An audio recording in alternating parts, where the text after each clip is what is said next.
बाळ, फ्रीजमधून श्रीखंड काढ ना. आम्ही पूर्वी घरीच बनवायचो श्रीखंड. त्याची चवच वेगळी होती. आता काय सगळं रेडीमेड. आजी, हे श्रीखंड खाऊन बघ. आज तुझ्या आईनं घरीच बनवलं की काय? हे आहे गोकुळचं श्रीखंड. अगदी जिभेवर रेंगाळणार. जिभेवरच नाही तर मनावरही रेंगाळणार. गोकुळ श्रीखंड, मनावर रेंगाळणार.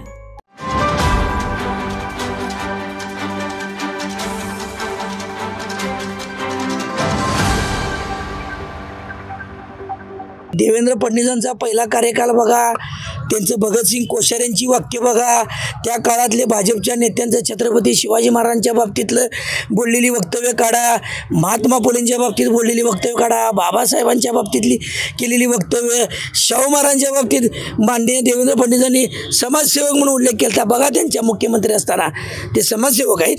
महामानवांना असं कुत्सित बुद्धीनं मुद्दाम बोलायचं, त्यांच्या बाबतीतली कृती करायची.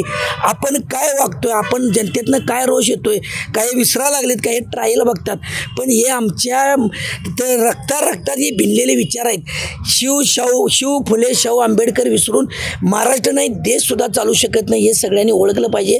त्यांनी प्रयोग करायला लागलेत, ते जेवढा प्रयोग करतील तेवढा आमच्यातनं जादा विचार आमच्या मनातनं काढू शकत नाहीत, आमच्या मेंदूतनं काढू शकत नाहीत. हे आम्हीच फक्त लोकांनी केलं नाही पाहिजे, हे जनतेनं देखील दाखवून द्यायला पाहिजेत. ही काळाची गरज आहे. महायुतीचे नेते असतील ना अन्य कोणी असतील, शाहू महाराजांच्या बाबतीत हे जाणीवपूर्वक केलेले कृत्य आहे. ह्याचा जाब त्यांनी मुंबईत त्या नेत्यांना विचारला पाहिजे, तरच त्यांचा खरा स्वाभिमान.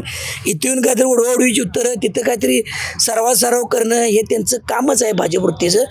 शाहू महाराज होते म्हणून तर एक कोल्हापूर घडलं, आणि हा पुरोगामी विचार सामान्य माणूस आज ताटमानेनं उभा आहे, आणि ते पण ज्या पदावर आहेत त्याला पण शाहू महाराजांचे विचारच कारणीभूत आहेत.